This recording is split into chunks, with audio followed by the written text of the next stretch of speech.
मेहनत करो ही ना और आखिरी में तुम कह दो कि भगवान तो मेरा साथी नहीं दे रहा, दुकान खोलो ही ना और कहो कि ग्राहकी नहीं आ रहा है। पशुपतिनाथ का व्रत कर रहे हो और कहते हो कि मेरा बाबा सुनता ही नहीं है, मैंने 5 बार व्रत कर लिया, 4 बार कर लिया। व्रत करना मूल नहीं है, दिल को लगाना मूल है। कितना सुंदर कहा है।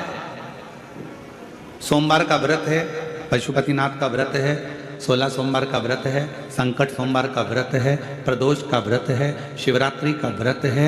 उस दिन बेलपत्र को, जिस दिन आपका व्रत होता है उस दिन बेलपत्र को नहीं तोड़ा जाता। कितना सुंदर वर्णन है, जरा सुनिएगा शिव महापुराण का, लिंग पुराण का ये वर्णन, शिव पुराण का, स्कंद पुराण का ये वर्णन, ध्यान रखना। जिस दिन आपका सोमवार का व्रत है उस दिन बेलपत्र नहीं तोड़ा जाता।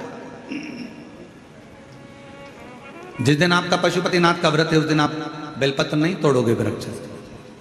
जिस दिन आपका प्रदोष का व्रत है उस दिन बेलपत्र नहीं तोड़ोगे। जिस दिन आपका 16 सोमवार का व्रत है उस दिन बेलपत्र नहीं तोड़ोगे। जिस दिन संकट सोमवार का व्रत है, शिवरात्रि का व्रत है, जिस दिन आप शंकर भगवान का तीज का व्रत, छठ का व्रत, भगवान शंकर का कोई भी व्रत अगर आप धारण करते हैं तो उस दिन बेलपत्र को व्रत करने वाले व्यक्ति को नहीं तोड़ना चाहिए। व्रत आज है तो बेलपत्र को एक दिन पहले तोड़कर रख लेना चाहिए। क्यों? ऐसा हमारा शास्त्र, हमारा विधान, हमारे पुराण, हमारे वेद क्यों वर्णन करते हैं? किस लिए वर्णन करते हैं? क्यों कहा गया कि प्रदोष के दिन, जिस दिन आपका व्रत है उस दिन आप कोई सा भी व्रत, आपका सोमवार का व्रत है, आपका शिव जी का अगर कोई व्रत कर रहे हो तो उस दिन आप भगवान शंकर को चढ़ाने के लिए बेलपत्र मत तोड़ो, एक दिन पहले तोड़ो। क्यों कहा गया? हमारे शास्त्र क्यों कहते हैं कि पशुपतिनाथ का व्रत कर रहे हो तो बेलपत्र को एक दिन पहले तोड़ना, सोमवार का व्रत कर रहे हो तो बेलपत्र को एक दिन पहले तोड़ना, प्रदोष का व्रत कर रहे हो तो एक दिन पहले बेलपत्र को तोड़ना। एक दिन पहले उस बेलपत्र को क्यों तोड़ा जाता है? जिस दिन हमारा व्रत रहता है उस दिन हम बेलपत्र क्यों नहीं तोड़ सकते? तो हमारा शास्त्र कहता है, शिव महापुराण वर्णन करती है कि जिस बेलपत्र की पूजन आप साल भर में अगर एक दिन भी आपने बेलपत्र को जल चढ़ाया है, एक दिन भी बेलपत्र को नमन करा है, एक दिन भी बेलपत्र के वृक्ष को यदि तुमने पूजा है, साल भर में एक दिन भी आपने अगर बेलपत्र की आराधना करी है, तो आप जब जब सोमवार का व्रत रखती हो, प्रदोष का व्रत रखते हो, आप जब जब शिवरात्रि का व्रत रखते हो, आप जब संकट सोमवार का व्रत रखते हो, पशुपति व्रत रखते हो, तो तुम्हारे उस व्रत को सफल बनाने के लिए बेलपत्र का वृक्ष भी तुम्हारे लिए व्रत रखता है, जिससे तुम्हें उस फल की प्राप्ति। कथा सुनने आ रहे हो? घर के बाहर बेलपत्र का पेड़ है, कथा श्रवण करने जा रही हूं, बेलपत्र का वृक्ष है नहीं। आपको अगर कथा सुनने जा रहे हो तो बेलपत्र अगर चढ़ाना है तो एक दिन पहले आप बेलपत्र को उतारो।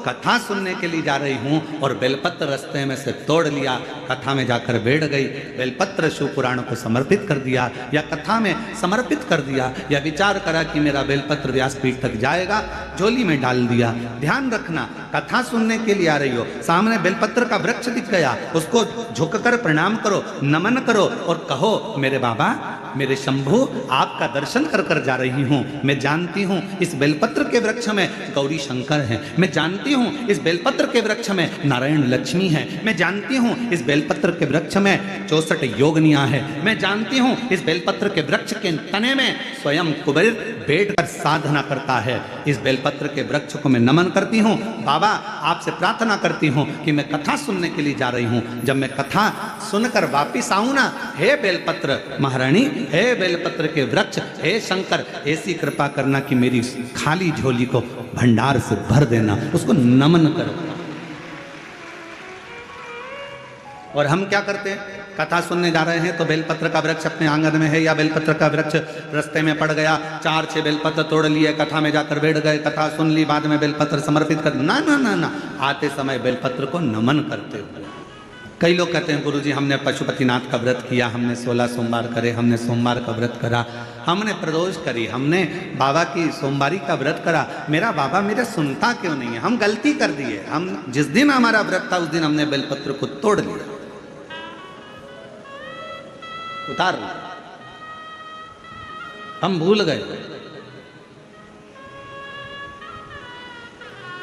हम सबसे कहेंगे अगर YouTube पर हमारी पूर्व की कथा डली हो, एक पुष्प शिव महापुराण की कथा, त्रिपुंड शिव महापुराण की कथा, बेलपत्र शिव महापुराण की कथा, जब पुरानी जो YouTube पर हमारे YouTube पर अगर डली हो तो वो कथा को आप निकालना, उसको एकांत में बैठकर थोड़ा सा श्रवण करना कि पुष्प का महत्व क्या है। कौन सा फूल जमीन पर गिरा हुआ भी शंकर को स्वीकार होता है, कौन सा पुष्प शिव को किस स्थान पर चढ़ाया जाए, क्यों सोमवार, अष्टमी और ये अन्य जितनी तिथियां होती हैं, अमावस्या, पूर्णिमा, प्रदोष, चतुर्दशी, त्रयोदशी, ऐसा वर्णन उसमें आता है कि इन दिन बेलपत्र को नहीं तोड़ा जाता। अष्टमी, नवमी,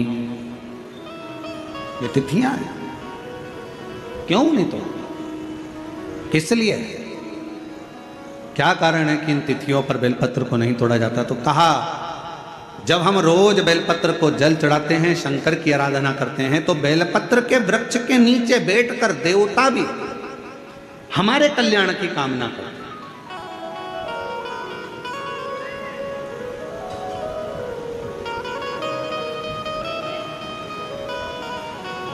कितनी बड़ी बात लिखी है। लिंग पुराण को उठाकर अगर आप पढ़ेंगे तो उसमें लिखा है 1.25 किलो सोने के सिंहासन पर, कितना किलो, जम जम के बोलो जरा, आवाज नहीं आई, 1.25 किलो सोने के सिंहासन पर मखमल का गद्दा बिछाकर एक शालिग्राम भगवान की मूर्ति, शालिग्राम भगवान की शिला रखकर उस पर सोने का छत्र 0.5 किलो का लगाकर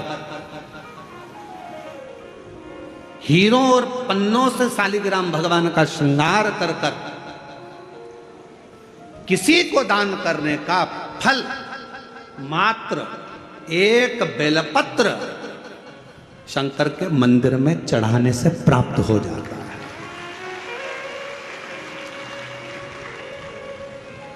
कितने किलो सोने का सिंहासन, बोलो बोलो जम के बोलो जरा, 1.25 किलो। छत्र कितने का, 0.5 किलो।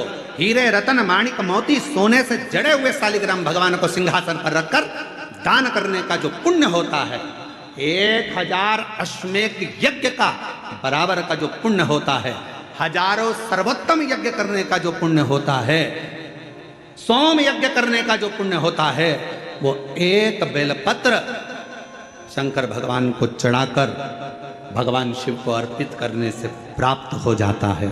और ऐसा यज्ञ का फल मेरा विश्वास करता है, मेरे छत्तीसगढ़ वासियों के लिए, मेरे संपूर्ण देशवासियों के लिए, मेरे संपूर्ण विश्व में रहने वाले शिव भक्तों के लिए, ये मेरा दिल कहता है कि इतना बड़ा दान मेरा मन करता है कि आप सब हफ्ते में कम से कम एक दिन ऐसा आता होगा कि आप भी एक बेलपत्र शंकर को चढ़ाते होगे, तो समझ लेना कि आपने भी अश्वमेध यज्ञ, सोम यज्ञ और स्वर्ण सिंहासन, स्वर्ण छत्र का दान अपने जीवन में कर लिया।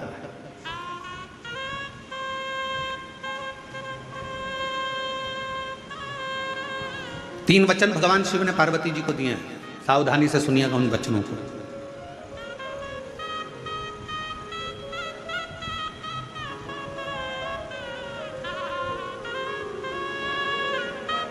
दो वचन तो काशी के हैं और 1 वचन अमरनाथ की गुफा का।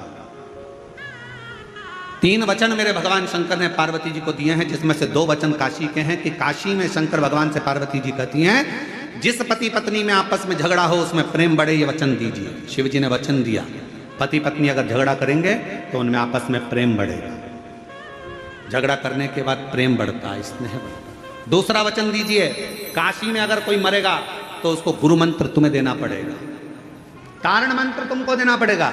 शंकर भगवान ने वचन दिया कि काशी के अंदर अगर कोई मरेगा तो उसको तारण मंत्र में दूंगा, तारक मंत्र में दूंगा। और अमरनाथ की गुफा में 3रे नंबर का वचन भगवान शंकर ने दिया, शिव जी ने दिया, बाबा जग कल्याण के लिए एक वचन चाहिए, क्या भूल से भी अगर कोई एक बेलपत्र का स्पर्श मात्र कर ले स्पर्श मात्र कर ले, अगर भूल से भी अगर कोई बेलपत्र को छू ले या बेलपत्र का स्पर्श कर कर आपकी आराधना में या किसी को दान में दे दे, तो वो संसार सागर में दूसरी बार जन्म ना ले, वो आपके धाम में जाकर विराजमान होगा। वचन दीजिए। पुनरपि जननम पुनरपि